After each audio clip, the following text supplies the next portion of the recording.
Hey Pilates Elephants, and welcome back Laura Saggers. Thank you, Raph. Great to have you here. Awesome to be here. So we were talking at a social gathering that we're at. I was almost going to say at a party that we're at. It was a bit of a party. Yeah, I haven't been to a party in, it must be a decade. I mean, unless you count like kids, like 4-year-old birthday parties or something, but same type of energy input. Yeah. And so we were talking at this social event, and because we have both been coaching people about Pilates business, and I think we've both been doing it kind of a lot informally. I've been doing it a lot informally anyway. Yep. And I enjoy that, and it helps me learn, and I'm glad that I can help people. And sometimes I do help people, and sometimes I'm sure I give them terrible advice, or I'm not able to help them for whatever reason. But but we've both been doing it quite a bit. And what we were discussing was we noticed patterns.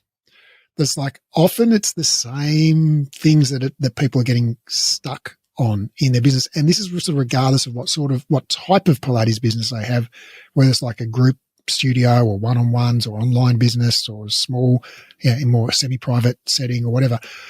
And so what we really, when we kind of like looked at each other and went like, yeah, that's it, was when we said that your business can never outgrow your own personal development as a human. And so whatever as a business owner, as an entrepreneur, whatever your kind of hang-ups are around money, whatever your blind spots are, whatever your like propensity to people pleasing or inability to say no, or whatever your like weaknesses are, and we all have them. I have them. You have them.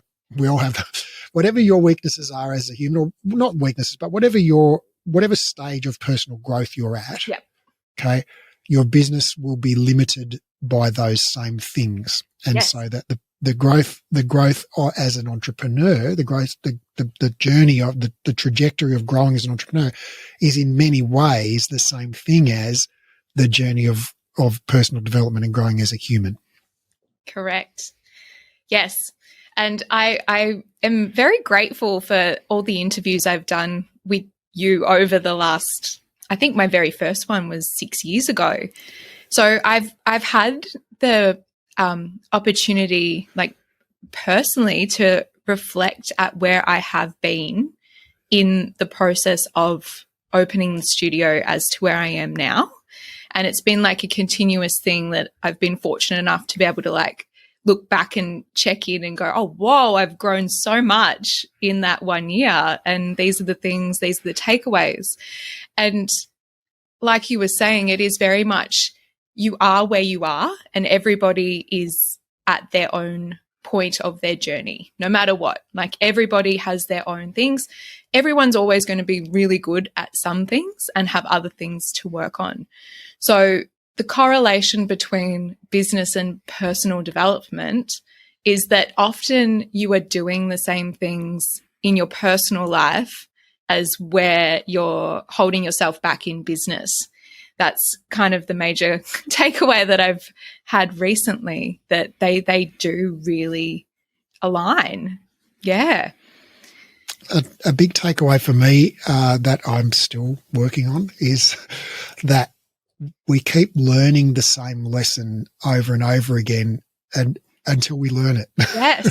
It will keep repeating itself until you finally go, okay, I know, I get it. I have to make that change. Enough is enough. And it will get to that point unless you consciously make those changes where you get to that point where enough literally is enough. So I thought maybe it'd be nice to share a few things that for each of us have been those kind of limiting beliefs or growth, blockers or whatever that we are still working on or have transcended and let go of or moved past or whatever that were holding the business back. And then I'd love to talk about, I know you would too, like what are the things, because, when you coach people a lot, you start to see the real patterns emerging. It's like, okay, if you just give these sort of 5 bits of advice, like almost everybody would benefit from these things. So, what for you have been some of the most, I guess, important growth spurts or realizations or things that you've had to let go of, as a human that have helped you as an entrepreneur? I think if I go back to even before opening the studio, when I was just a teacher, I think flicking into the mindset that I can do it and learning to kind of not always listen to that voice in your head saying, oh, you're not good enough, someone else is better at it than you. What makes you think that you can do it better than anyone else? And I think that was kind of my growth in teaching before even opening the studio, getting around. We're always going to have those thoughts, but not listening to them, kind of just shutting the door and going, okay, I hear that. That's not actually me. That's fear keeping me safe, fear keeping me in this comfort zone. And just kind of like differentiating those thoughts and noticing when they actually don't matter, as opposed to like the fear when you're crossing the road and there's a car. Like that's a fear thought that we need to take seriously. Right. So how do you differentiate, right? Because it is the case that people have different levels of ability and skill in the world. Yes. Right. Everyone's not entirely equal in all aspects of life. And so some people thinking like, oh, I'm not good enough, I don't know enough, whatever, they're wrong, right? They do know enough. They are good enough. That's just fear fucking with your head, right? And other people might be thinking like, I'm not good enough, I don't know enough. They might be right? Yeah. No, you're not good enough yet. You need to keep practicing. So how can you tell? Yes. Can you tell? It's very, very true. So I think there's the skill set. So just say I am not a painter and I go, oh, I want to become the world's best painter. Me telling myself that I can is probably not practical. I don't paint. I don't do it regularly. I've never done a course. I've never sought advice. The goal is here, but and I'm doing hand measurements like up to the sky, but I'm down here in skill and knowledge and advice on how to get to here. So there's those practical things of actually looking at it and going, okay, that's a great goal, but I've got a lot of steps on the way. And the I can in that situation would be, I can go and do a painting course. I can seek advice. I can start with those tiny little steps in front of me to start to build.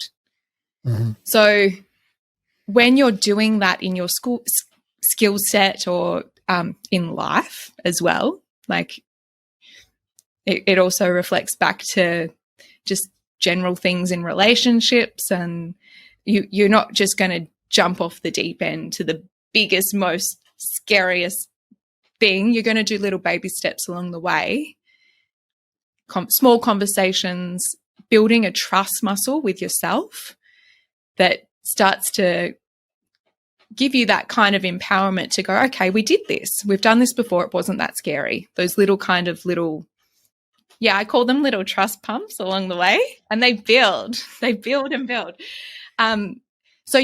Then the other side of it is that you do have the skill set. You've been putting in the effort. You've been seeking advice. You've been tangibly growing. You can look back slightly and go, okay, I've been teaching. I've been getting really good feedback. I've been getting full numbers, if we're relating it back to teaching. And you can then start to go, okay, I've got that kind of trust in myself. You've got that real, you've got the, I'm not going to say data. Yeah, the data to kind of, it's obvious that you are doing the things. You're making waves, keep going. I can keep going. Yeah. It's interesting that you say that about the trust bumps or trust pumps. Yeah. Because for me, like, I had a little business, which was a martial arts business for many years. And it was business, like I put air quotes around that because it was like like I probably could have made more money on like government, unemployment benefits or something. But, so it was very, very like passion project. Yeah. Yeah. Passion project. That's a nice way of putting it, when you ask, what's that when Harry Met Sally, where they say, oh, is she good looking? And I know, does she have a good personality? And Billy Crystal says yes. Yes. And, that means she's ugly. Yeah. So this bit wasn't really a business, but then the first like Pilates business I opened was a massive business. It had 20 reformers, had 32 spaces in the yoga. We had like 2 Cadillacs, 2 chairs, 2 barrels to reformers, 2 vertical frames upstairs. So it's like massive business, went massively into debt, had this huge lot of expenses. And that was basically the first business that I ran that was actually a business. Yeah. So I think, the trust pumps thing definitely can work, but I also think like just biting off more than you can chew and then chewing like hell can also work for some people. And the other thing I would say is, what you said basically, like I think your data is, I reckon it's your client feedback. Yeah. And when you're getting like, like not just like, yeah, good, I enjoyed my class with Laura, but like, OMG, I can't believe how amazing my life is now that I've met Laura. And it's like, I didn't know my body could do those things. And oh, wow, if you haven't tried this, you're missing out. Like when you're getting that sort of feedback. Dedicated fans, like, Yeah. When you're getting that sort of feedback, you are good enough. Yeah. Yeah. You are good enough. I think the second thing that I was going to say that I've noticed growth-wise is allowing space and allowing to let go of things in order for other things to come in. And I think with what you just said with biting off more than what you can chew, I think that kind of falls into the same category where you've created that space that is now a little bit scary. It's like that daunting space where you're going to have to like sink or swim pretty much. Yeah. I love that space. Yeah, that space is where rapid growth happens, and that's where you fail hard and fail fast, and you've got no other option but to keep failing hard and fast until you hard and fast until you get it right. You've got no other option but to get it right. Yeah. That has definitely been my experience in business. Like there are different seasons in business and not just like stages of growth, but just like in any business, there are times when customers are lined up around the block for no apparent reason and you think, oh, I'm so awesome. I really know what I'm doing. This is awesome. And then there are, like 3 months later, you keep doing the exact same thing. All of a sudden, no customers, everyone's canceling, you're like, oh, this is terrible. I'm terrible at this. I don't. So there are different seasons in business, and sometimes they're not to do with anything you've done or haven't done. It's just like the market changes, the season changes, the fashion changes, new competitors open up, close down, whatever. So stuff happens outside that changes people's, commitments and whatever. And so we go through these different seasons, and sometimes those seasons, when you're in a good season, and the money's rolling in, you're looking at your bank account, there's more and more zeros in there. You're like, oh, this is awesome. I love this. This business is so great. And then you get, often for me anyway, I get complacent. I'm like, I'm so good at this. I can do this with my hands behind my back. I'm just going to put my feet up on the sofa now, and then like, you stop doing the things that actually made you successful in the first place because you're like, oh, I'm so good. I don't have to do those things anymore. And then guess what? The success starts to disappear because you're not doing those things. And then you get what do they say? Like good times produce soft people produce bad times produce hard people produce good times. So when the hard times come, that's when you have to get real and you have to go, oh no, I'm going to have to make those hard decisions, say no to those people, change my business strategy, whatever it might be, change my pricing, let go of that staff member, have that awkward conversation with my business partner, whatever it might be, or all of the above, which I have done all of. And that's when, guess what? Your business starts to go better again. Yeah. And they're often the things that you can kind of go, oh, that's what I'm doing in other elements of my life too. You start to reflect and go, oh, I'm doing it in these other places too. Well, you could say have those conversations about your relationship, like when your relationship's going great and you're like, oh, great, I'm so good at this relationship thing, and then you're like, oh, well, I don't need to do anything with my partner because they understand that how awesome our relationship is and we don't need to do anything to maintain it. And then guess what? You don't do anything to maintain it. Pretty soon you start drift apart and then the shit hits the fan and you're like, oh, I hate this relationship. Yeah. And like anything, consistency is always the key, whether it's good or bad, consistency. Yeah, I'm still working on that one. I think everyone is really. Consistency gets bloody hard. Yeah. Yeah. The one of the big ones for me has been I'm capable of consistency, but it's I like to create things. I don't like to maintain things. Like creating things is where I get excited, and I can weed the garden every week and mow the lawn and do all of those things. But it's so easy for me to miss a week or 9 weeks. And, I used to miss a week or 9. And so it's, I can build these things in the business some kind of marketing campaign or a new course or a staff onboarding process, whatever. I can build these amazing things, but then I don't maintain them. I just build it and then it's sitting out in the backyard and, gathering weeds and rust, and it's oh, there's that cool thing I built. And I look at it oh no, it's all broken down and decomposed now because no one's been looking after it. And it's oh yeah, that marketing campaign's not working anymore, or that course, I'm getting terrible feedback, or that, that onboarding process, no one's using it, or whatever. And so I think the thing for me is I say yes to things because I get excited. Oh, we could do this, and then I do it and I do it once and I'm okay, great, done, Yeah. It counts as it ticks the box. Yeah. That you're yep. Maybe tick the box a couple of times and then it's oh, tumbleweeds. Yeah. Right. And there are some areas where I don't do that. Obviously, we've recorded a Pilates Elephants podcast every single week for more than 2 years now. We have not actually missed 1 week in 2 years. Amazing. So there are some things I've been very, very consistent with. But even that, the Pilates Elephants, it comes out every week, but I don't record it every week. So we might record this week, we've got 0 episodes in the bank. So we're recording this on a Wednesday. It's going to come out on Sunday. Right? Because it's we've got 0 episodes backed up, right? But then we'll go through a season where we'll record 5 in a week, 6, and then it'll be there'll be 10 episodes in the bank. And I'll be oh, I don't need to record any plays. They'll put my feet up on the sofa and I'll be bam.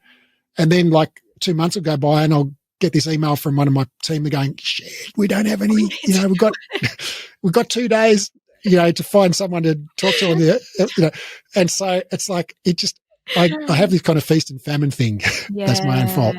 Yeah. I can definitely relate to that too. And consistency, I guess I can really relate to what you just said with getting excited with the creative side of things and then forgetting how many things I've created to put in. And then, there's still things that I need to do that sit on my to-do list every single week. That I know it's actually inspiring me to go and sit down and just do the things that are on that list just to wipe them off. Yeah. So what else do you see? What do you see, when you're talking to business owners or people who are thinking about opening a business or people who are stuck in their business or whatever? What do you see? What are the things that I mean, my mum used to say, my mum's a psychologist, she's retired now, but she used to say basically within the first 5 minutes of someone walking in the door, she knows what their problem is. Yeah. Then it takes the next 10 weeks for that person to realize what the problem is. And, Yeah. you know, so what are the things that when the person walks in the door within 5 minutes, you're like, oh yeah, I see what your problem, where you're stuck. Yeah. I think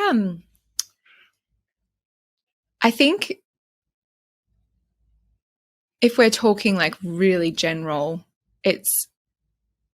I think most people think that they're the only one with those problems in their business, and that it's not normal, and why isn't it working for me? But the reality is that everyone in business is in the same boat. No one knows exactly what they're doing. Like that is so true. I mean, you look at the stock market, like BHP lost $200 million last quarter or whatever. It's like, they don't know what the fuck they're doing either. No, they don't. They're just figuring it out as they go. Actually, every single company, even like Elon Musk, all his companies, they are so innovative. They don't know what they're doing. They're making it up as they go. Making it up. Yeah. They pivot. So I think the key is that most people don't realize that everybody is feeling the same way in business, and it can be incredibly isolating at the top when you don't have someone to talk and discuss things with that actually understands your business, and or even just generally the day-to-day stuff. I try not to go too far into it with my team. Like there's little bits, but at the end of the day, they don't understand the pressure of all the back. It's not quite the same. And I guess over the past, well, even before opening my studio, I've been very fortunate over the 8 years of being in the industry that I've had so many other studio owners to connect with. And often since Rise opening 6 years ago, seeing so many open and having the opportunity to be that person for people over and over and over, that the amount of times that I've said that's normal. Like, this is the normal thing. This is the feeling. Everybody will go through this. So I guess that's one of the key things that I see with everybody, that it's not just you going through these things, it's business. Yeah, 100,000%, yes. And so if you're out there and you've got a business, whatever size your business, like if you have like the most microscopic one person band shop, to if you employ like 40 instructors or whatever in multiple locations, like it's the exact same feeling. It doesn't, and I've been both of those people, right? And the feeling and the amount of pressure is exactly the same. Like when you're a one person show and you've got to have that, like you're just not making any money or whatever your stresses are that you're dealing, you're trying to solve problems. When you've got 25 people working for you and you're making multiple hundreds of thousands of dollars a month, it's the exact same thing. The particular things that stress you are right. They're different particular things, right? It's like, how do I have that awkward conversation with my team member who's not performing, or, whatever. But it's like, so the actual content of what you do in a day is a bit different at a larger scale, but the level of stress and whatever is no bigger or smaller as the business grows. It's like you solve certain problems. Great. So you don't have to worry about that anymore, but now you've got a new problem because, so it's totally normal. Everyone, even Apple, everybody is working it out as they go. Nobody knows the answer. They're all just fumbling around in the dark. But I think the biggest one that I would like to draw out, or not the biggest one, but I think a really fundamental misconception I think a lot of people are under is that, I think a lot of people are aware that they have, sort of limiting beliefs around their self-worth, or their, taking risks, or money, or whatever it might be. And so I think it's a massive misconception that people feel like they need to sort of like, quote, go away and work on that stuff before they can come back and then do the business. It's like, no, you work on that stuff by doing the business, right? Precisely. So if you've got an issue with your self-worth, well, how do you deal with that? I'm not saying how do you like psychologize yourself and become a better person. I wouldn't know about that. But I think, how do you overcome that so that you can run an effective business? Well, what would a person who had good self-worth do in this situation? Just do that, right? So put yourself out there to your clients, big note yourself, blow your own horn, whatever the things are that you need to do in your business. Yep. And if you've got things about money or self-limiting beliefs or whatever about that, it's like, well, you don't sort of go away and meditate in a cave and think about money for a month and then, it's like, no, just put your prices up. Yeah. That's it. That's the answer. Yeah. And I find that books and podcasts do help, but I don't, unless you're actually applying the advice and doing it, then listening to podcasts and things on end is not always the answer. But when what I find is that when I am doing those things, listening to those podcasts at the same time really help kind of fuel my fire. That it's the combination of the listening, the education, but also the action and implementing it. So true. Alex Hormozy talks about this a lot, and I'd totally resonate. I have so many podcasts that I love for business but I hardly ever listen to any of them, because I 100% agree that basically it's all in the execution. And there are so many ways to do business right. It doesn't really matter which way you do it. It's just pick a way and do it, and don't get distracted and go, oh, we're halfway through executing the plan. Oh no, let's change to a different plan. Just execute the plan. And when you listen to lots of podcasts and you get, oh, great idea, this person said this, that person said that, you read books and you watch YouTubes and you're like you get all these shiny object syndrome, and you're like, oh, I'm halfway through in this thing. Oh, I could do this other thing instead. Oh, let's go off in this other direction. And so I actually now, when I'm executing, some really important things in my business at the moment, we're executing as a team. And I feel like I actually have to actively avoid reading books and listening to podcasts because I don't want to get distracted. I need to not know about those great ideas, because we've got some great ideas and we're doing them, and that's the thing is you have to do it. You have to do it. So it's like, there's 10 different ways, 50 different ways you could market. You could be on social media. You could be on YouTube. You could, do affiliate marketing. You could network. You could, there's so many. You could do Google advertising. You could do Facebook advertising. You do Instagram advertising. You could do organic. You could do search. You could do, so many things, right? But it doesn't really matter. They all work. Just pick one. Yep. And do it. Yep. And I often think of goals. I think having goals and targets is so important. And to me, they're the things that don't change, maybe slightly depending, but fundamentally they are the things that don't change. But how you get there is not linear. So no, how you pivot pretty much the only thing you can guarantee is what's in your plan is not what's going to happen. Yes, precisely. And almost preempting that there are going to be like walls or boulders along the way that are going to appear, that your goals here, your boulders here. That doesn't mean stop and change your goal. It means, how do we get around the boulder? Doesn't mean we go over. Doesn't mean we go around. Doesn't mean we have to dig under and there's a little gap. But your goal is still your goal. You're just pivoting what you're doing. And that's part of the failing hard and fast, to find the right way to get around the boulder. I think when you talk about goals, I think something that really strikes me, because whenever I coach people, I get them to fill out a little survey first that asks them a bunch of questions. What are your goals in your business? Where are you currently at? What are the gaps? What do you see as the biggest obstacles? All these kind of things. How do you hope I can help you? And the goal thing is really telling for me, because I think 9 times out of 10 people fill that section up with just kind of, I guess, what I would call feel good or fluff, right? Oh, I want to have this beautiful space where people feel welcomed and, la, la, la. It's like, okay, but how much money do you want to make? How many hours do you want to work? So, and so I think, yes, it is important.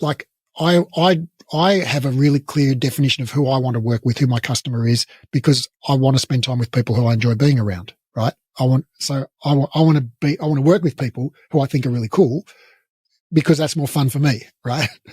And I think I can help those people as well. So yes, I think there is an absolute vital place for that kind of feel good stuff, but like you can't live on what Jack DeLacy says, love and pixie dust. No. You need money. You do. And so if you don't have a hard financial goal, when I say hard, I mean like precisely defined financial goal, I want to make this amount of money, and not just revenue, but a profit goal. Yeah. How much profit you want to make. Because, for years that's another thing I've learned is that this was a blocker for me, is that I was always focused on the top line, like how much revenue we made. I was like, oh, we're making this many dollars. Isn't that awesome? It's like, yeah, but how much are we keeping? Yeah. How much is left in the bank at the end of the month? And that number was very, very, very small. Yeah. So I think if you have a business of any size and you don't currently have a precisely defined financial goal for revenue and profit, that is, in my view, that is the number one thing you can do to improve your business is decide what your goal is. Yes, I agree entirely. And reflecting back to my first year of Rise, I think I spoke about this in some of the other interviews, but that first 12 months, I and Laura in my personal life was not about the money. I was very and to this day, you need to also be realistic and have results with your clients and all the things. But I did not prioritize the money in my personal life or in the business. And we operated a pumping studio. Everything was incredible, but we had two sites. So we had 8 beds in one room. Oh, sorry, it was 10 in one room and 6 in the other. And I was paying double wages and my prices weren't high enough. And on the outside, it was phenomenal. We had waitlist city, instructors, everything. I was still teaching 20 hours a week, and I had the accountant say, hey, Laura, if you don't change something, you're not going to be there in 3 months. So it was similar to what we spoke about at the start, that unless you read the signs and make the changes, something drastic will happen to make you go, okay, you need to change. So it does really, really matter. You need money in the business. Money is not a dirty word. It's we should be able to make a profit out of a business, and it should be your goal. And if not, both ways, business-wise and your personal life, will suffer. And that is not serving anybody. You need to be at the top, doing the things at the best of your ability and prioritizing those things. That's your job. So I think those goals, financial goals are really important. And there's a couple of directions I want to go with that. But I think where I want to go first is with what you mentioned about those oh fuck moments where your accountant says to you, Laura, you've got 3 months worth of cash left. If you don't change something, you're out of business, and I've had that conversation with my accountant half a dozen times in the last 5 years. It's that is just oh yeah, I haven't had one of those for a few months. Okay. Guess we're due for one, So the shit happens so regularly. And just 1 second you think you got it all figured out and everything's going great. And, leads are rolling in and money's rolling in. Everyone's happy. Everyone's doing a great job. And then you don't change anything. And 2 months later, it's oh no, everything's falling apart. And so it's there is no situation where you hit some kind of equilibrium, steady state. And you're oh great, we've got it all figured out now. It's we've hit nirvana. It's no, the ground always shifts under you for whatever reason. COVID comes, COVID goes, new competitors open up, technology changes, whatever, So, and I've found that in those times when I've had that situation where I'm lying there at 2 a.m. and it's fuck, I've just got this weight pressing on my chest because I'm if, we're $100,000 into our overdraft and it's like, this is not heading in the right direction right now, you know, and you just know that you have to do something. And like there, you know, when you can go along, I've gone along many times, and you know, this could be in a relationship or whatever. You go along and it's like, you know, that you need to do something about this thing. You'll have that conversation, break up with that person, whatever it might be. But you're like, no, I can, you know, it's okay. I can, you know, I can deal with it. I can put up with it. But then something happens and you're like, no, that's it. There's a line and I can't go beyond that. And that when you are faced with like, okay, you might lose your house and go into bankruptcy and have to make, you know, 25 people unemployed, and, you know, disappoint all your clients, and your mum would go like, yeah, I knew business was stupid and you should have just got a job in the bank or whatever. You know, when you're faced with that, you're like, fuck, I'm really motivated to make this change now. All of a sudden it's like, no, I can do it. I can have that conversation. I can change that price. I can fire that person. I can, you know, like, and all of a sudden it's easy. Yeah. Those things actually become the easier option out of the bad situation. Yeah. Right. Oh, all I have to do is put my prices up. Oh, that's easy. Bam, do it.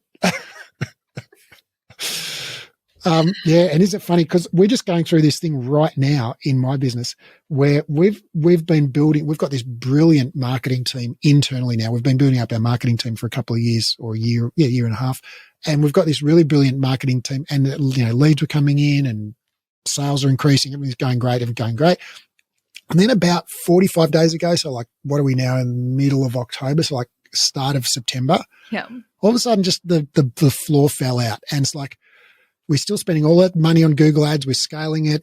And just all of a sudden, no calls. The phones are silent. There's just crickets and tumbleweeds. And like, we've got all these salespeople sitting there on like, you know, whatever ridiculous wage we're paying them. Not ridiculous. They earn it, but you know, high wage that we're paying them. And just the phones aren't ringing. Nothing's happening. And now I've just got this business that hemorrhages cash. You know, this is like a gas guzzling car that has like the biggest V8 motor in it that you've ever imagined.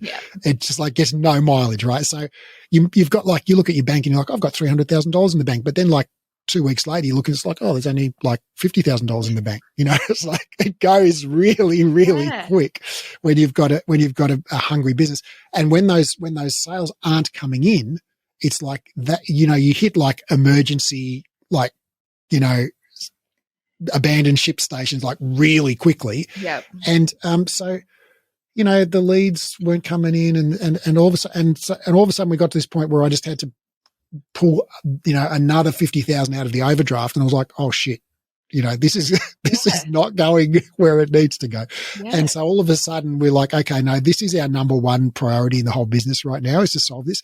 And so we pulled together a little working group, and we, you know, pulled people off what they were doing, and we just spent a day going through our whole funnel and looking at, you know, where is it broken and we figured out, I think we've solved it. Fingers crossed we've solved it. There was this one email sequence. People were putting out Google ads. People type in Pilates instructor certification. They click on the ad. They go to our web page. They put their details in because it says ask, you know, get some more information, get an information pack. They put their details in and we email them a PDF with the course information, right? Only we weren't, right? So they were just putting their details in and then they were just disappearing into the void, right? Because a glitch in our system was just basically sending them off into some purgatory where they were never being heard from again. And so we've paid like $50 per person to get these people to put their details in the thing. That's how much it costs us to pay for the ads and whatever. And we had like 370 people in this thing at $50 per person that had not received the information that they signed up for. And it's like, when did that start? Oh, that started about the start of September. It's like, oh crap. We've, you know, so it's like, but here's the thing, like that funnel had been sitting there for a couple of years, right? And I was like, you know, I knew it wasn't great, but I'd never I was like, yeah, we can live with it. You know, it's fine. It's doing its job, whatever. But all of a sudden, when you cut off the oxygen supply to the business and you're thinking like, oh, yeah, this is really shit. You know, and you're lying there at 3 a.m. going, doesn't feel right. All of a sudden, like I jumped up out of bed at 4 and I was like, okay, we've got to fix this today. And then you fix it. It's like, oh, that was easy. You know, could have done that a month ago, but I wasn't in enough pain. How I kind of see that is like the analogy of the boulder in the way. Sometimes stepping back and having a look at it, actually you see where things are going wrong instead of just like trying to channel through. And that's exactly what you did. You kind of just stepped back and went, okay, what is the process? And it was there. Right. But, and I did. And so, you know, and I've got a history of, seizing victory from the jaws of defeat, you know, many times at the last moment. And so I have a great confidence in my ability to do that now. But I also have a history, which I did this time again, of like, okay, start of September, week 1 of September, sales are down, calls are down. I should have done something then, right?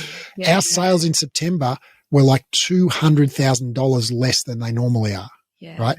So this was a $200,000 learning opportunity for me, right? This was like a $200,000 ongoing education experience. You like those expensive ones, don't you, Raph? I do. Premium. I didn't even get like free towels or anything with this course. It was just, you know, sushi platter, nothing, just the information. So the learning for me is from this one. All right. So one thing, we did a good job. I think we caught it. We solved it. You know, I'm confident. We're pretty confident we solved it. We have to, you know, watch the numbers change now, but I think like, okay, 380 people didn't get their thing. That it could easily explain why we didn't get, you know, the calls. But I think so that was good, right? We went through, we had a systematic process. We went through it. We started at the top. We worked our way down. We found where that problem was and we fixed it. Okay, great. So that's good. We have the ability to do that. But the two big things are, one, we didn't have a process to just routinely make sure it's working, right? So the thing we've put in place now is somebody on the team is going to every day put their email into that opt-in form and then receive the email. They get back and click on every link and make sure everything worked, go right through the whole process, make sure they get their PDF that they signed up for, and then send that to our marketing manager and go, yep, green light, everything's functioning, you know, traffic's still working, right? And so that's a process we're going to have in place tomorrow, and that's going to go forever. So that's one thing. We didn't have a process to monitor like the freaking oxygen supply to the business. Yeah. Like it's just like there was no process to monitor it. And the second thing is, when I get that little niggle, like which I got at the start of September, when I looked at those call numbers and sales numbers, I'm like, yeah, that's a bit off. Yeah. Right. Instead of going like, don't worry, that'll be fine. You know, like it'll pick up later in the month. Like that's like, if there's ever a little niggle, that's got to be like, I've got to take like massive action straight away. Yep. I agree. And I think that applies to so many different things in business and in life, that when you get that feeling and the amber lights are flashing, read it. Right. And I mean, that's been the same. Like I've actually fired only a handful of people in the dozen years that I've been in business, but in most cases, you know, I walked away from that severance conversation with a great feeling of relief and the knowledge that I should have done it 2 years previously. Yeah. You know? Yeah. Yeah. Time and money, I guess, are the biggest lessons. Well, they're probably the things that we lose in that time, that it's either it costs you time or money in your, would you say in a loss kind of way? It's either, time or money that you don't get back. But I think it's both. Yeah. Time and money. And I mean, I think like in my business, you know, I've lost so much money. I reckon I've wasted over $1 million in profit by just stupid mistakes, you know, like not fixing the funnel for 45 days. It's like I could have fixed it 45 days ago on day one when we noticed it wasn't right. You know? I am sure there are so many people listening right now that are going, oh my God, me too. as in not listening to those signs and having like rapid trajectories from it that just aren't beneficial to anyone. Yeah. Right. And I think it's just a normal human behavior. Like I don't beat myself up about it, but I think we all do it, you know, and humans, we only change when there's enough pain. Actually, you know? I think that's a really important element that you just said, not beating yourself up about it, because really that just becomes wasted time and energy that Totally. That if you can reflect and know where you went wrong, the sooner that you can kind of accept that and not punish yourself, the quicker you're going to pivot into better results. And it's not turning a blind eye to what you've done. That's entirely different. But it's acknowledging it, going, okay, I'm human. I could have acted earlier. Like you just said, I'm going to listen to those warning signs earlier and then getting on with it. Because I really do think people get stuck in that beating themselves up, oh God, and then they fall back into that category of back into that self-talk where it's like, oh, I'm not good enough. I'm just going to stay here. Why am I doing a business? Oh my gosh, I'm going to need to sell it because I'm not good enough. Right. And so, Laura, I'm fascinated to ask you because I actually feel like I'm just unusual in this regard. It's like it's no effort to me to not beat myself up. It's like, I just don't do it. I've actually noticed that with you, that I think, So like, I can't take any credit for that, right? That's not something I've worked on. It's like, it's just like how I'm made for some reason, right? So if I fuck up, I'm like, oh yeah, that was pretty stupid. I'm not going to do that again. Yeah. But it's like, I don't think I'm an idiot. I don't think I'm a bad person, or I'm not hard on myself. I'm just like, yeah, that was a stupid thing to do. Yeah. Don't do that again. I think so the advice that I could give people out there would be bloody useless, which is just don't do it. Yeah. Right. Yeah. Have you struggled with this? Is this something that you've overcome? Do you have a strategy? And if so, what is it? Yeah. So first of all, I don't think you're unusual. I think that there's lots of people out there that would still be able to relate to you. I just think that the majority of people in our society, in today's way of life, that we overthink things and get into our heads that, all those things that you're left to. Totally. Yeah. Totally. And I agree with you that overthinking is a massive problem. And I don't think I don't do it, but I don't know how to not do it because I just don't know how to do it. It's like that's just what I just don't overthink things. Like I don't take any credit for that. It's right? a great, you haven't had to work to get to that place. It's just, actually I learned recently, like about a year ago, someone asked me like, oh, do you have an internal monologue? Yeah. And I was like, what's that? Yeah. And they're like, oh, that's a voice always talking in your head. And I'm like, no, I don't have that. Yeah. I don't have a voice talking in my head. I have music playing. I always have music playing in my head. Sometimes it's got vocals. Yeah. A lot of times it's just instrumental. Yeah. So I'll have a song going, in my head, all the time. 24/7. I love that, Raph. Oh, I want that. But I basically don't have internal monologue. I don't have a voice talking at me. And so I don't know how I don't have that. It's just I don't have it. Yeah. It's just and so how you make when people are talking like often about like, oh how do you quiet your internal monologue? I'm like, I've got no freaking clue. I don't know. Like you just don't have one. That's I don't So I think I'm just lucky. My brother has a mate who is a lawyer, and the same thing. I have met people over time that are also the same, and they're very, very logical, get shit done. It's great. Yeah. Well, for years, like when I was reading books and magazine articles, people were talking about this internal chatter, and I'm like, I don't really get what that is. Like I thought it didn't really occur to me that's like, oh, a lot of people have this thing that I don't have it. And I know there are other people. My daughter doesn't have it either. She hears music. How lucky Bintu. I love that. Maybe it's genetic. It's great.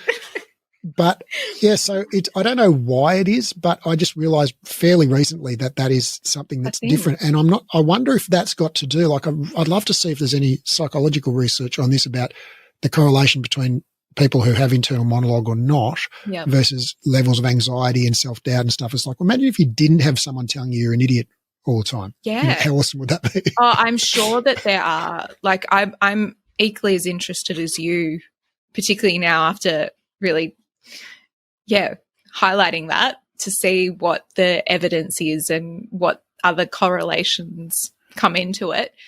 But yeah, I do you have an internal monologue, and how do you overcome it? And it's taken a very long time to overcome. And I think really similar to how we just started the conversation, it actually starting Reformer Pilates was really the basis of me starting to change that. I actually wasn't aware of it at all. But my group Reformer classes, having the challenge that was quite personal to me, but in a group setting where I was able to control my next steps, the intensity, hold for just 10 more, and hearing that voice in your head kind of flick in from I can't do it to I can do it, and just going for like 10 seconds more. It doesn't mean that you're like going to the next super advanced move. It's just that little step more every single time. And I really do think that trust pumps. Trust pumps, yeah. The trust pumps were there. They were building at that time. And this is only super recent that I've really reflected on this too. But those little moments all compound. And then that led me to coming to Breathe. That led me to going and teaching clinical Pilates, working at KX, studio managing, all the things. So it's like those tiny little things compounded and continuously kind of flicking into, no, you can do it for 10 more. You can do just a little bit more. It doesn't mean that you stress yourself out to like the absolute depths, but those tiny little things always compound. And so I think by the time that I got to opening the studio, I had a pretty good kind of understanding. I did read a book while I was a Pilates instructor too, called Master Your Mean Girl. So I know a lot of people have different names for the voice, and obviously this was targeted for a more feminine girl. Well, let's face it, yeah. I think that's the majority of our listenership. Yeah. So it was, and I really resonated with it, and it kind of just mapped it out to noticing in day-to-day life where those little voices would pop up and just kind of go, no, you can't, to just going, okay, thank you. I hear you, but I'm still going to do this. It's still safe. It's within reason. I've got the skills. I'm going to push through. And then again, that just builds trust continuously. So I think it's been a process. I don't think it's something, depending on where people are at, that you can just kind of switch off or just like master overnight. I think it's lots of little compound things over time. So if you were coaching a business owner and they had, lots of negative self-talk going on and self-doubt and all the rest of it, the trust pumps TM, method of overcoming that would be maybe, all right, well, if you're not ready to put your prices up, 50%, let's put them up 5%. Yeah. Yeah. And then watch that people don't run away within 5 days. People don't remember. I think I'm steering slightly here, but that is one of the things that I do notice also in conjunction with the thoughts in your head is that what are people going to think? What people think. People put so much emphasis on what other people are going to think. And this is the pricing conversation as well. Like when you say put your prices, when I advise people to put their prices up, which I often do, is that what they're worried about is what their customers will think about them. They'll think I'm greedy. They'll think I don't care about them. They'll think all I want is profit. Yeah.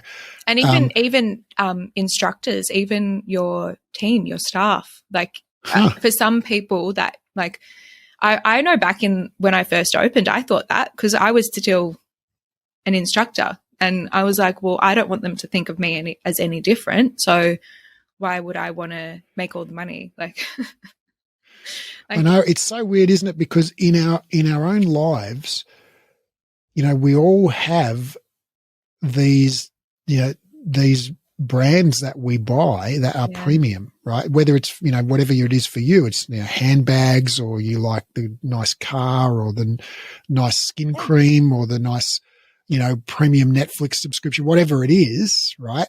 Yeah. Do you buy the cheap reformers or do you buy the nice reformers, And so it's like, and do you think of that skin cream brand as a rip-off, evil money grubbing, or do you think of those nice reformers as a rip-off? Do you think of those nice shoes as a rip-off? No, you probably think of them as like awesome. Yeah. Okay. And just like really valuable and worth the price, you know. And yet when we try and like apply that in our own life, it's like back to front. We're like, oh no, if I put my prices up, people will think it, I'm ripping them off and it's not fair. Exactly. And the reality is that when you do implement those things, whether it is putting your prices up or flipping the studio around or putting in different spring sets or changing the class structures, the sooner is always the better. And people forget. It's like a week. A week at max, and rip the Band-Aid off. Rip the Band-Aid off. 2 or 3 price increases, if not more, 4 over the years. No one remembers. No one goes, "Oh, Laura, when you first opened," like no one. They just see it for what it is. They go, "Oh, okay." It might be the first time that they go to purchase again post increase. They'll go, "Oh, it's gone up," and then they still want to keep coming. No one says anything. There are actually, if I do backtrack, there's probably like sometimes there might be some little comments, but that's kind of the place where you have to get to go, okay, that's the other person's problem. Not problem, but you don't have to justify it, and you don't have to defend. You don't. Yeah. And I shouldn't say problem. I should say that's their lens. And they're often coming with the lenses that are their own personal perception of money or whatever the change is, that there's something that is kind of rocking their world in that. And to kind of just hold the space and go, I hear you. I will listen to your, might be an email or whatever, to say thank you for your feedback. But then to have the space yourself to put it into a box and go, okay, is this feedback actually relevant? Is this actually going to our goals? Is the person still going to come?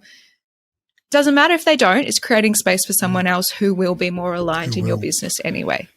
And when you put your prices up, on the rare occasions where someone does leave, and it is a rare occasion when someone leaves after a price rise, what you find is the new people that come in after the price rise, they don't bat an eyelid.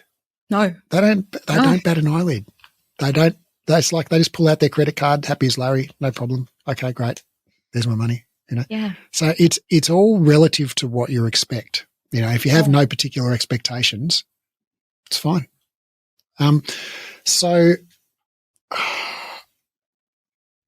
I think that just on a practical, level, I think one of the biggest ones I think is like, I guess I would call it the sunk cost fallacy. So people are, or maybe it's just fear of change, I don't know. But basically, one of the biggest things that I see is that holds people back from having a great business that serves them financially and gives their clients amazing results at the same time is like you said, basically alluded to with Rise, is having the wrong setup physically, like the wrong number of bits of equipment in the wrong amount of space, or the space divvied up incorrectly. Like when we first opened Breathe Wellbeing, we had this massive lounge space. So the reception area was huge. It was like 1/3 of the entire building. We had 450 square meters, which is about 4,500 square feet. Yeah. It was over 2 floors, huge. And the lounge space, we like these, 2 big 3-seater sofas in there and this massive tea station and this huge reception desk that you could like sleep 4 people on. It was like, it's true. It was huge. Yeah. Yeah. It was just ginormous, and plants and floor to ceiling picture windows and all the rest of it. It was so beautiful. Yeah. So beautiful. And it was like all that space was not producing a single cent for us from one year to the next. And yet we were paying like $300 a square meter per year. So it was like $185,000 for the whole studio per year. Yes. Yeah, it was insane rent. It was insane. And so when we first opened, before we opened, when we were designing, we had this like, dreams. It'll be like, the third space, people will go there and it'll be so welcoming and so lovely, and they'll congregate in the lounge and they'll relate to each other. And I think all of that is great and valid. But the thing is, they weren't paying us money to congregate in the lounge, right? So they were paying us money to be in the reformer class, but because our lounge was so big, our reformer class was much smaller. So they were paying us a lot less money as a result of having that big lounge. And we're like, we built this car and we made the engine bay really small so that we could make the steering wheel really big, or the back seat really big or something. And it's like, yeah, now I can't get up the hill. So we needed to build a bigger engine. And halfway through like the second year, we basically closed for Christmas and went in and knocked out all of the walls and started again from scratch and rebuilt everything just like the right size, so that the studio was the biggest part and the reception area was this tiny little thing that was tacked on as an afterthought. Yeah. And so when I count, and that's when our business took off, because all of a sudden we could fit double the number of reformers in there, and bam, that was great. Yeah.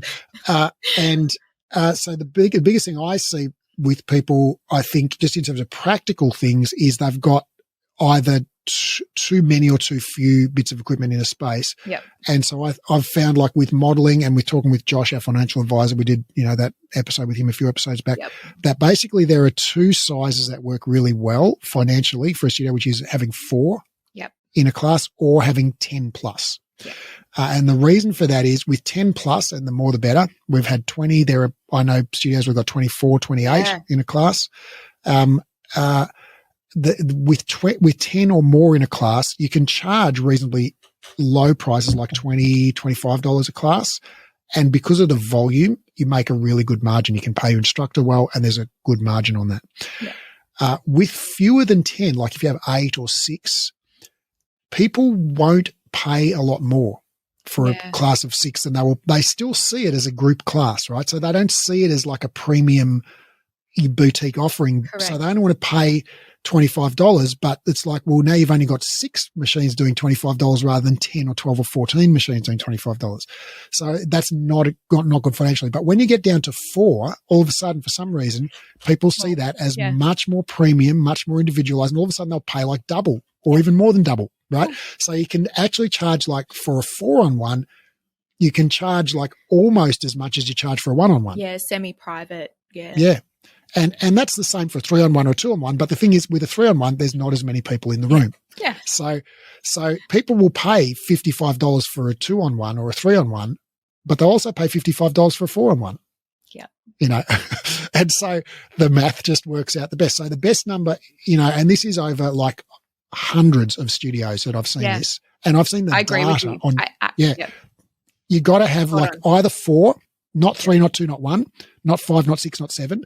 4 or 10 or more. Yep. Right. Those are the options if you want to maximize your profit and give people great service, because you get either, a cheaper entry point with the 10 plus, or you get a more premium service with the 4-on-1.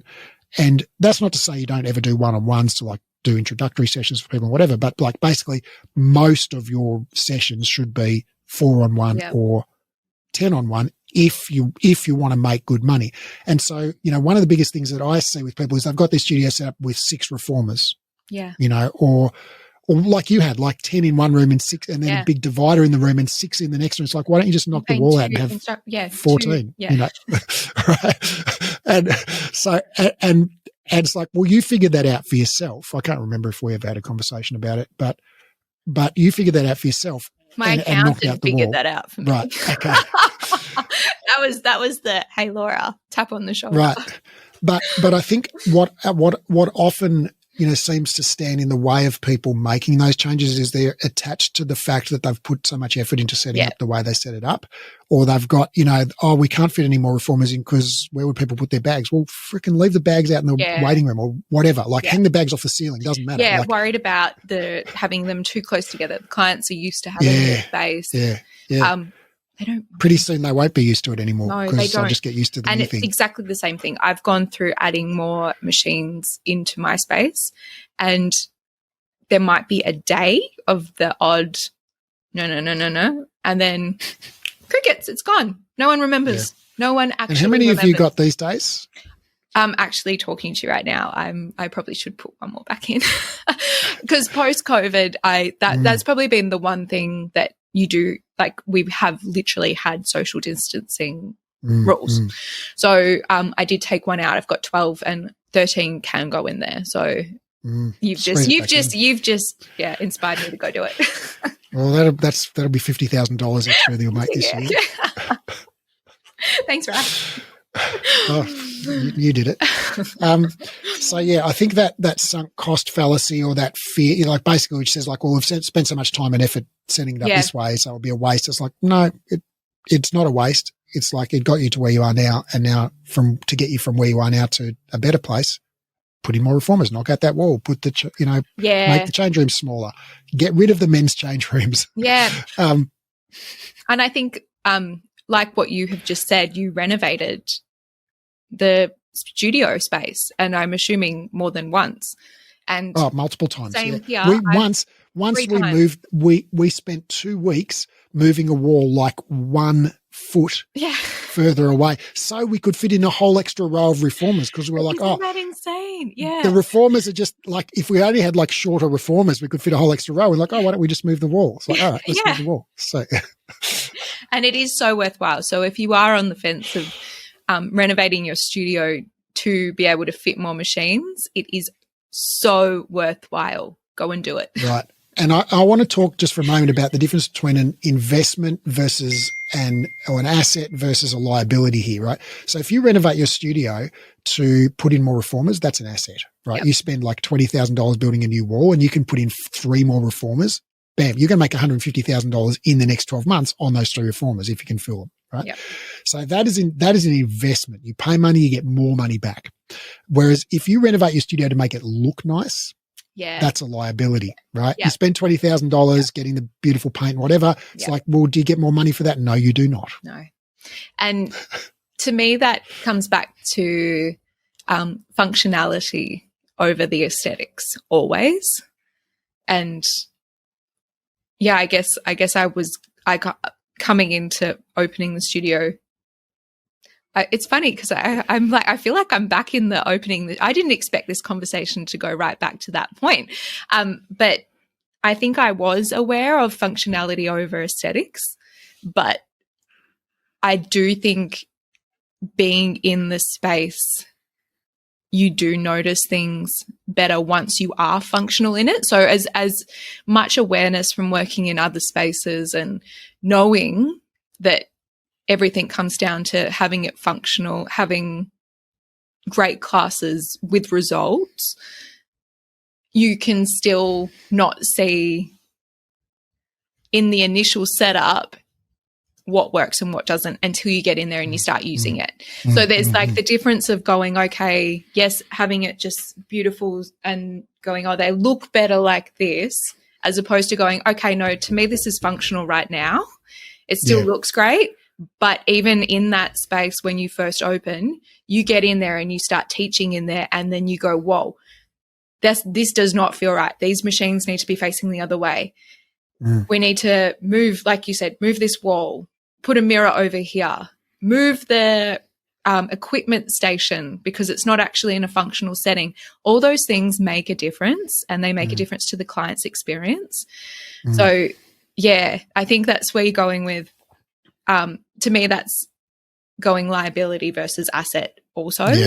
Like those things come into play with it. I want to pull out what you said there about results as well, because I think that is so important, and that is something that we really work hard on at Breathe Education. Is we focus on results first, then experience. So we want our students to have a great result and a great experience, but first results.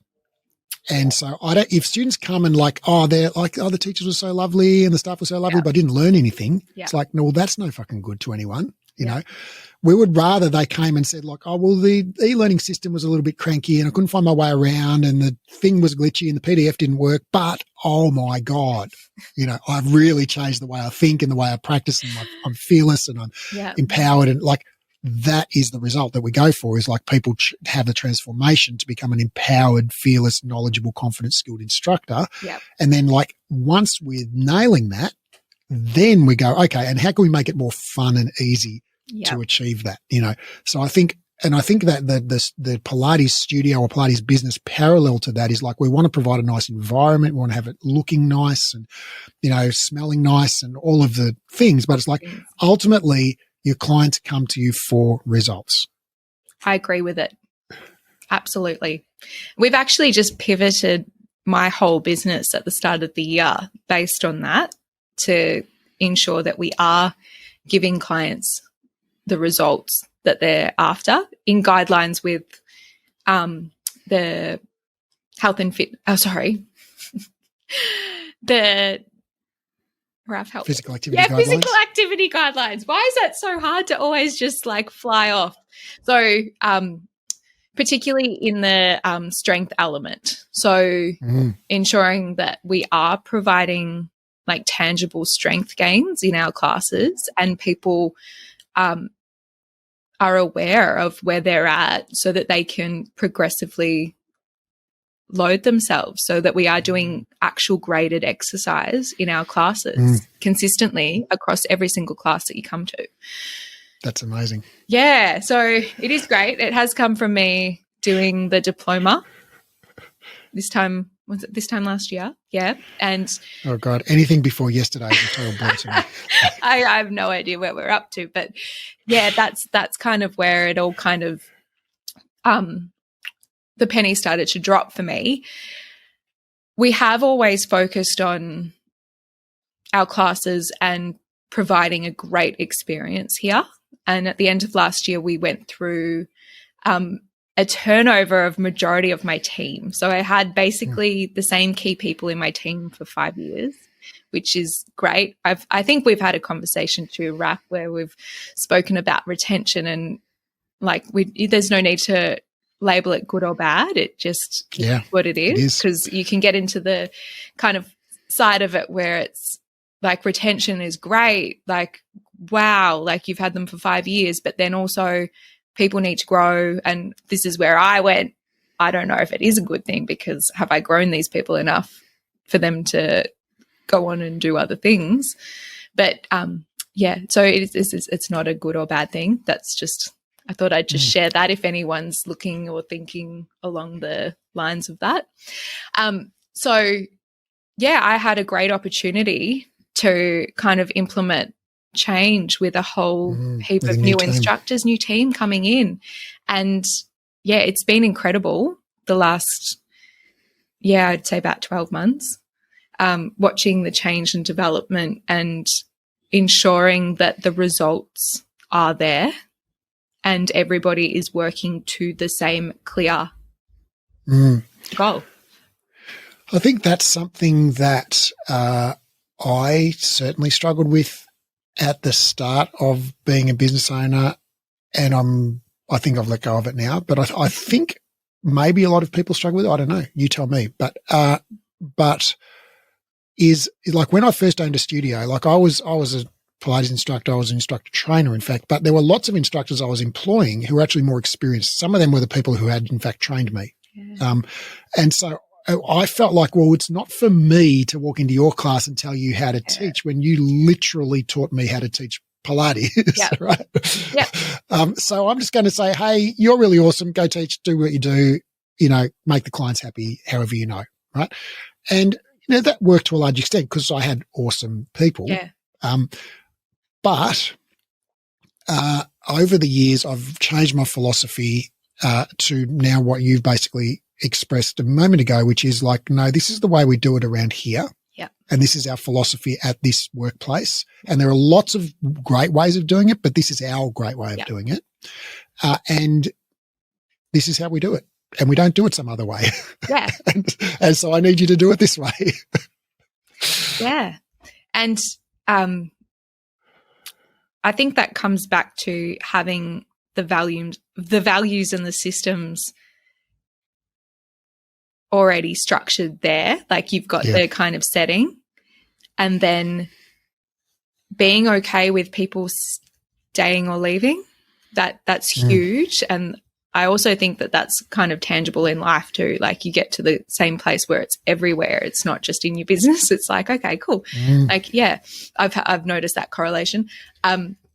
So knowing that it is okay to go, this is how I want things. This is how we're going to do it here. These are the values. You're on board and it's part of your value system too. This is how you want to be. Or otherwise, it's actually fine. There's so many other places. Doesn't make you any different or better or less or whatever. It's just not the same. It's not for you. and knowing that that's okay. And I think a lot of instructors owners who, or whether you're an instructor or not, just having that moment of going, this is a huge change. We're literally restructuring from within. Are you on board or not? And knowing that, yeah, everybody could still leave. Like that like in reality, that's scary. Like you could be left with, okay, I need to rehire for everything. I could be teaching 50 classes next week. Like, like that's that. Yep. It would be like you would be going blinders on to not actually acknowledge that would be that's a real thing for a studio owner to have those thoughts and fears. But the reality is that most people aren't going to go to those depths, and they're going to go, hey, yeah, cool. That sounds awesome. I'm on board. I've loved what we've done here anyway. Let's give it a go. And also being strong enough to just stay with it. Like that confidence of going, no, this is the change. This is the right way. Everyone will fall into place. And yeah. And the pain and fear of people leaving is very real. Yeah. But the reality can be painful when people leave, particularly if multiple people leave at once, because then, like you say, you end up teaching 50 classes a week or whatever. But that's, that passes, and often, when people leave, then someone even better it opens comes the along, space for people who are in line. Yeah. And not necessarily a better human, but just like someone who's better for this next season of the business. They're a better fit, and the pain, so there's a real, very real pain associated with people leaving, but there's also a pain associated with not expressing your vision and your values and what's important to you, And I think that holds, in all areas of life, like we've mentioned multiple times in this conversation, like, in my marriage, there are things that, like, each of us has learned. We've been married 18 years, together 24, that we've now learned is like, it's totally okay to ask for that. Even if it's like, hey, I just need to not speak to anyone today, so, or I need to go out to an Italian restaurant. I know you hate Italian food, but I really need to eat Italian tonight, like people don't know what you don't say. Yeah. And express. So, I think in when it comes to the business, scenario, that getting really clear on what your values are as an owner, as an instructor, and who you want to serve and how you want to serve those people, and like really it's great to do an offsite, like physically get out of the space, because then that helps you change your perspective and not take your phone and like just actually go and stay in an Airbnb somewhere or something. Oh, I love that. I love that so much. Do you know, I think it's Bill Gates. He goes away for a week or two with no phone or no reception, reads and writes and just no interruption. That's my dream. Yeah, I want to go away by myself for 2 weeks. Well, I just started traveling again since the pandemic's the first time I've been overseas quite recently, and it was so awesome. I've booked like 3 more trips in the next 6 months. So I'm really looking forward to it. But I think like getting really clear, and not worrying about who your present customers are or who your present staff are or how many reformers you've presently got in the room or what prices you're currently charging or any of that. Just going, okay, if I was starting from a blank slate, okay, and designing my dream business, right? Don't worry about if it's possible. Just like, I would work this many hours and I would make this much money and I would serve these type of clients and I'd help them with this type of problem. And I'd, and I'd have these type of staff and we'd do it this way. And, like write out those things and then just go create that, right? True. Then just go create that.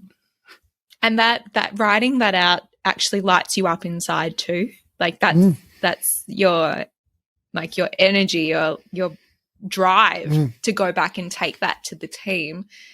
And they can't help but feel that and go, I'm actually excited too. I'm on board. When you're really clear like that and what you're doing, people have no reason but to trust you because and it feels so liberating when you, and I can speak from personal experience, when you can say like, hey, this is genuinely what's in my heart and what I want and what I stand for. And this is the way we're going to do things moving forward. And then like, it's so great because you don't have to pretend to be something you're not. You don't have to put up with things that aren't to the standard you want them to be. It's like, it's like coming out of the closet. Must be. Well, it to me, coming to my studio now, I literally love every single class I do here, and I walk out feeling how I want to feel. And it wasn't to say that in the past I didn't love it either, but it wasn't great or other things that I was going under the umbrella of, that's that person, that's what they like to do. That's, like a little bit similar to what you just said with like, they're really skilled at what they do. I'm going to let them go to a degree. I was doing that too. Whereas now I always walk out and go, whoa, that was exactly what I wanted every single time. And I just wish I did it years ago because honestly, it's, I don't want to ever go anywhere else. I just love coming here. I'm at Rise when I say here, air quotes. And I think that applies, so I think for me, that's that kind of niggle feeling that you think like, oh, it's just like a compromising sort of a feeling where you're not doing it just precisely it's kind of sort of the way you want it. Yep. Or you kind of sort of are happy with this person's workplace performance, or you kind of sort of like the money you're making, or, you kind of sort of don't mind working with that particular client, know, or whatever it might be. But like, how would it be if you didn't have to put up with that? Yeah. How would it be if you could just go, no, fuck it, I'm not going to work with that client anymore, Yeah. It's okay to say no. It's okay to say no. Yeah. And I think that, often people seem to automatically edit based on their current situation. Like they, when they try and dream about, oh, what would I like to do? It's like, all right, well, my clients would like this. So therefore, it's like, no, fuck your clients. What if you fired all your clients and got brand new ones who liked it the way you want it, And you won't need to do that. No. Right. But what if you just thought about what you want without regard to what you think anyone else wants? Because honestly, most of them don't give a shit. No. And they won't notice. No. And then, 2 seconds after you implement it, it'll just become part of the woodwork again, and it'll just be normal, right? Whether it's price rise or putting more reformers in or changing the format of your classes or whatever it is, like it's a much bigger deal to you than it is to anyone else in the world. Agreed. No one else cares. No one else cares. No one ever cares as much as you think that they care. Everybody's too worried about, oh my gosh, will I be okay in this class? As opposed to what actually happened. Yeah. Yeah. And I think I also want to touch on, I know we're going long now, but I feel like there's some really good stuff here that I do want to unpack a little bit more. That what you said about, when people move on, it's not a good or a bad thing. It's a thing. Yeah. And I would say, like, sometimes in my experience, I reckon sometimes it's a good thing when people move on. And sometimes it's a bad thing, but mostly it's just a thing. I think there are situations, like I think, we shouldn't judge our relationships by how they end. We should judge them, whether it's personal relationships or work relationships. We should judge by like, okay, what was it like in the during, and how am I, changed or better or whatever as a result of, right? Not like what was the last thing that person said to me or, whatever. It's like, that doesn't matter, Yeah. The experience of the relationship during. Right. So if you had a great working relationship for X number of weeks or months or years, and then at some point you went your separate ways for whatever reason, that doesn't diminish the value of what happened in the interim. And I think trying to hold on to things because we sense that if someone leaves, that's kind of a failure somehow. Yeah. I think that can stunt that person's growth. It can stunt your growth. It can stunt the growth of your business. And it's not good for anyone. Like there's a bazillion places that person could find to work, right? Yeah. And there's a bazillion other instructors that you could find to take that person's place. It's like there's no shortage of, there's 7 billion people in the world, right? There's plenty of fish in the sea. So Yep. I think the conception that we have of, you know, and I had this for many years, up until only a couple of years ago, that we think of our business as a family, right? Whether it's just you and your clients or whether it's you and a couple of staff or however many staff, we think of it as a family. I think a lot of us do. And I think that's the wrong frame. I think we should think of it as a sports team. Yeah. Oh my gosh, Raph. Yes. So on it. Yep. Yep. So on the same. And so I think, you know, in a sports team, you only get to go on the field if you're performing. Yep. Right? And as long as you're performing, you're on the team. Yep. And when there's someone who's performing better, they get your place. You know, like that's how, and there's no emotion involved in that, right? Yeah, because you're all working to the same result. You're working as a team, you're working to win that game or whatever sport it is. And you need to perform in order to achieve the results. So, right. And, yeah. And that applies to clients as well, yeah. Right? Clients who perform, what does it mean to perform as your client? Well, you show up, you're friendly, you pay on time, you do the work, you clean your reformer afterwards, like whatever the things are that make them a good client. They don't complain, they don't whinge, they, you know, all of that stuff, right? If they perform, they get to stay on the team. If not, off the team. Yep. You know? Yeah. I love it.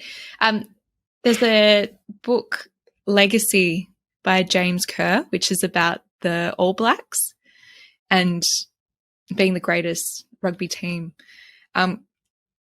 It's a great read in terms of team and how they structured their team, and at the end of every game, whether they lost or won, they all mopped the floor together in the change rooms. So there's really awesome team things to implement into team. And I don't make everyone come and mop the floor with me on Sunday.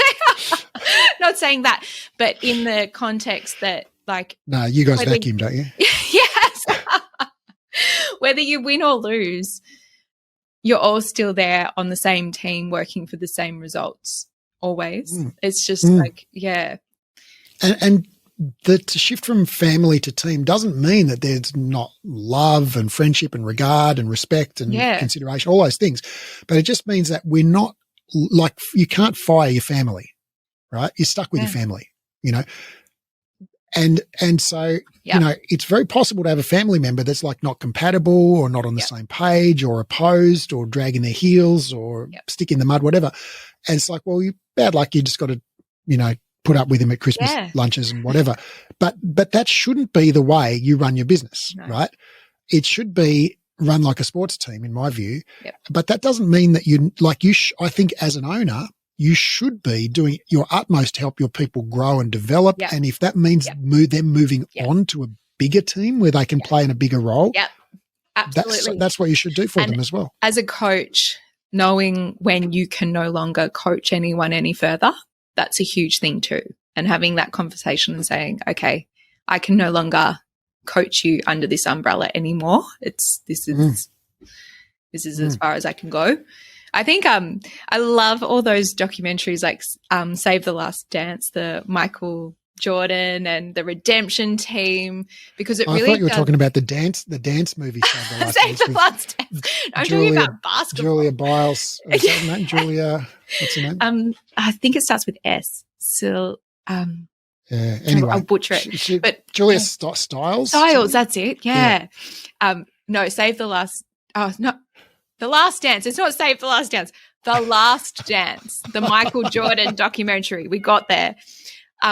And there's another one, The Redemption Team, which is about the American basketball Olympian team in 2008.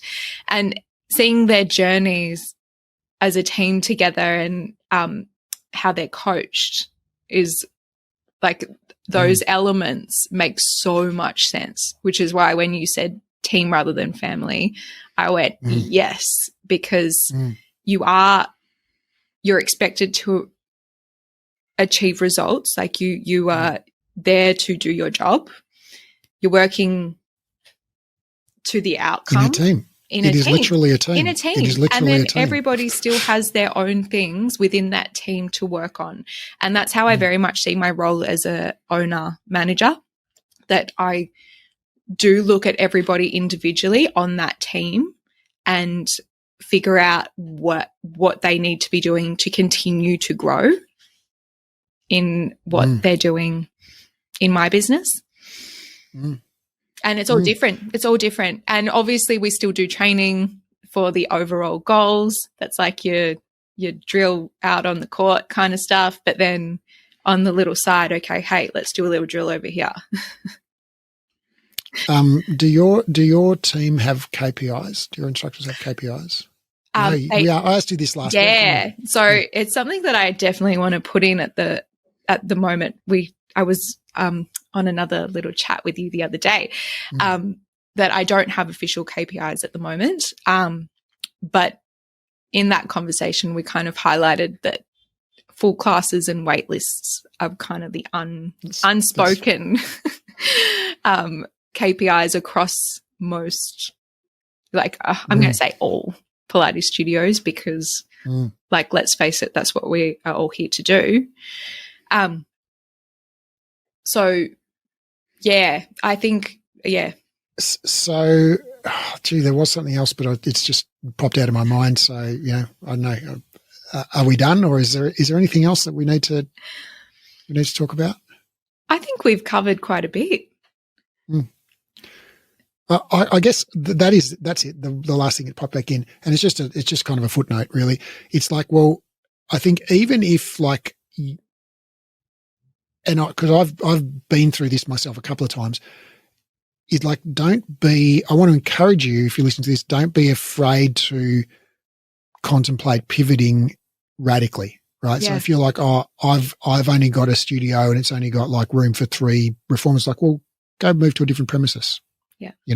Or what would happen if you leased the shop next door as well? Or, what would happen if you went from doing semi-privates to doing large groups? Or what would happen if you went from doing 6-on-1s down to 4-on-1s and doubled your prices? Or, so don't feel constrained by what you currently do.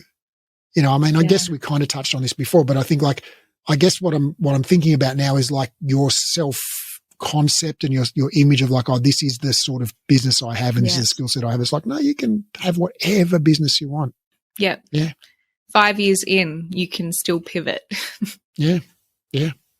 I think for me, one of the biggest things is also to ask for help. I've found over the years, I'm not one to go and ask for help or advice actively. I find I've been lucky enough that it comes to me sometimes. But yeah, my advice would be, don't be afraid to ask for help and get people in who know what they're doing and can help work to the same results as you. And an example is when I did do the changeover, it worked really well because Nathan Ross Reese was also doing his workshops and they were actually so in line with what I was planning to do. So he came in, did a workshop with us. It was the catalyst of it all. And I've also had multiple of my instructors do his academy. So I wanted to highlight that too, because I don't want people to think that I do everything by myself either, that I've gotten to a point where I've had to be okay with going, okay, we can draw on other elements to bring in to assist that transition and make it more effortless. Yeah, and Nathan's awesome. Shout out, Nathan. Shout out, Nathan. And if you want to get awesome at teaching a fitness-based, results-based reformer, go do Nathan's Academy. And it's online. We've had great results. But yeah, so that's kind of what I wanted to touch on. And also, I wish I had a mentor when I first opened my studio. And the reality was there wasn't that many people around. There weren't as many group reformer studios, and indirectly I just knew owners that I guess were semi-mentors. But yeah, that's kind of why I've kind of gone down that avenue, because I do know a lot that I feel like I can give back to helping people on their journey. So, yeah. And people we'll put a link in the show notes for people to contact you if they're interested in time and mentoring. But how do you look for, do you have mentors currently? And if so, like, what do you suggest people look for in a mentor? Like, what do you look for in a mentor? I have in different parts of life. So if we're going more so on the business side of things, usually I would say someone who has done the thing that you are trying to do. Like that is the most reliable source of a mentor. And even in other elements of life, someone who has clearly gone through and is on the other side of where you want to get to, essentially. And I would add, like, I agree with you, but I would add that in Pilates, there seems to be a kind of a taboo or like a social constraint around talking about money.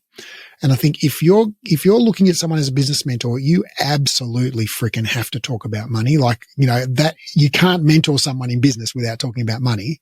And so you want to know that your business mentor not just has a nice studio that looks busy, but that has a profitable studio, has built a profitable studio that makes money, if that's what you want to do.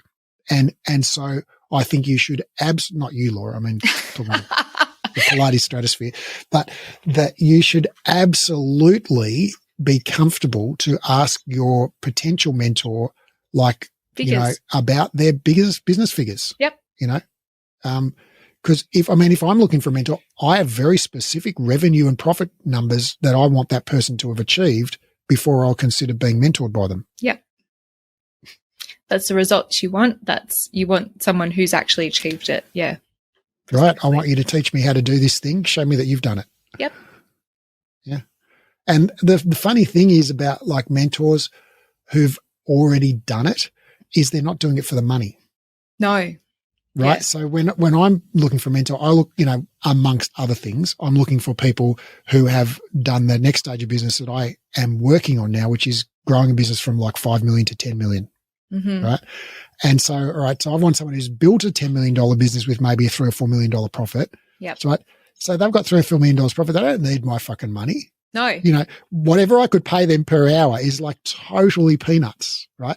So even if I paid them like $5,000 an hour, which I have paid people in the past for mentoring, that is literally like a tenth of what they could earn by just like writing a Facebook ad for their own business or whatever, Yeah. So it's pretty obvious that, the people aren't doing it for the money at this point. It's literally to give back the knowledge that they know.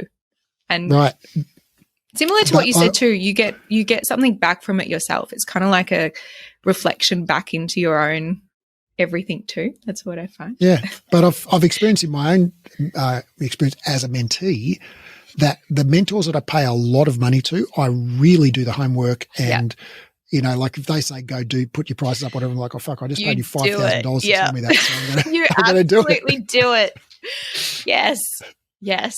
And also you can't be going and telling somebody else to put their prices up and you not having your prices set yourself. Yeah. Right. Physician, heal thyself. Exactly. Well, this has been a grand conversation. It's been awesome. Thank you, Raph. Thanks for having me. Yeah. Look forward to the next one. Me too. Thank you.